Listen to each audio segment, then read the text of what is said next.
After roughly 12 hours of snow, freezing rain, sleet, and rain showers, we're seeing the end of it all when it comes to at least the shower activity. You can see on radar right now, everything is drying on out. So we're finally getting that end to the snowy activity that hit us throughout the course of the evening on top of everything else that happened as of today when it comes to the wintry weather. So we take a look at our live downtown camera. You can see roads looking a little icy in some spots, but overall somewhat clear, at least on the main roads. So not a ton of snow fell this evening, but enough to cause those slick conditions. So definitely don't go tearing around town if you're going through the area tonight or even into tomorrow morning.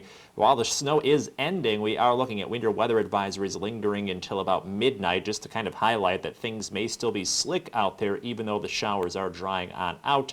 But by the end of the broadcast, we should be done with the activity. You can see a couple lingering flurries at 10:30, and then we are dry going into the weekend. So the big takeaway here is still watch out for some slick spots, even into the morning, as a result of slush and ice that still may freeze to the roads late overnight. So be careful with that first step out the door as we kick off our weekend. Later tonight, temperatures will be down into the low 20s under a mainly cloudy sky, and we'll be slow to warm from there as we go into our Saturday. You can see we start out in the 20s. We get just up to freezing by the afternoon, but it takes nearly all day to rise about 10 degrees and then dropping quickly back down into the 20s. Looking at a lot of cloud cover throughout the day, so not getting a ton of sunshine, but we may get a peak of sunshine or two every so often.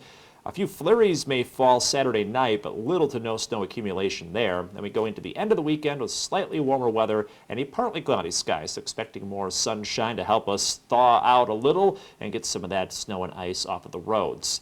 As we start the weekend, we see lots of dry conditions, and that may linger for a while. You can see in the extended outlook here through January 15th, so through the middle of the month. Drier than usual weather is favored here. Now, we'll still possibly get a storm or two, but more often than not may see some dry conditions, and you can see that reflected in the forecast.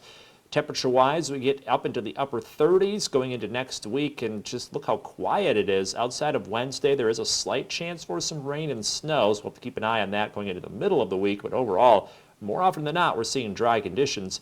And in your most accurate 10-day forecast, conditions cool off a little going into next weekend, but long-term still seeing plenty of dry weather, and we probably could use it by this point after two storms this week, Mary.